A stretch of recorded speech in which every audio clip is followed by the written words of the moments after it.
Le matin, je me lève à 6h30, je porte le lait au camion. Et puis après, je prépare le petit déjeuner, je fais la vaisselle, je fais le ménage, je prépare à grand-mère le repas pour après-midi. Et après, je donne aux poules, je donne aux lapins, et je fais les lits. Et après, je pars au champ. Et le soir, En 1961, les femmes de nos campagnes faisaient sans se poser de questions 2 journées en une, comme leur mère, leur grand-mère et leurs arrière-grand-mères. Et dans un milieu très masculin, c'était naturel. Et après, je peux me coucher. La femme chez nous, elle est considérée comme plutôt comme domestique. Et je crois que toute femme doit tout d'abord être mère et puis rester féminin, quoi. Jusqu'en 1977 et le premier congrès des agricultrices à Vannes, entre tâches ménagères et réel travail dans l'exploitation, les femmes n'ont aucun statut, comme dans toutes les autres professions artisanales. Devant leurs revendications, le gouvernement va faire un pas, cette année-là. Jusqu'alors, elles ne pouvaient bénéficier ni de la retraite complémentaire, ni de l'assurance invalidité.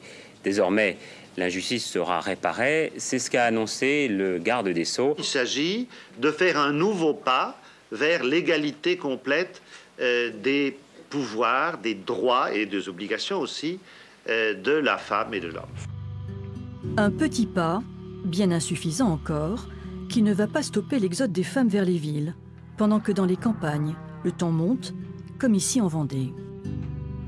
On partage le travail à l'exploitation, on partage les responsabilités, on partage les finances aussi.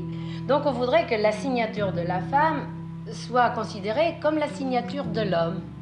Que finalement, on est majeur à 18 ans et lorsqu'on se marie, on perd sa majorité. On redevient mineur. Pour redevenir des femmes majeures, il faudrait être veuve ou divorcée, heureusement, ce qui n'est quand même pas le cas de tout le monde. Je trouve ça normal qu'elle veuille avoir ses responsabilités comme l'homme dans l'exploitation. Oui, mais ça vous retire un peu de votre pouvoir à vous? Je ne crois pas. Ce qu'on conteste un peu, c'est cette différence qu'il y a entre la femme célibataire et la femme mariée, qui, elle, automatiquement, n'a pas le statut d'exploitante, alors que toi, tu peux l'avoir en tant que célibataire.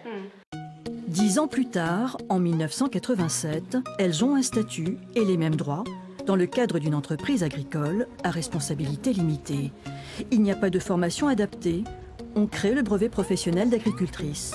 En 1997, elles demandent une égalité totale avec les hommes, mais le poids des mentalités demeure. On a envie, mais bon, qu'en dira-t-on? D'abord, il y a le mari à convaincre.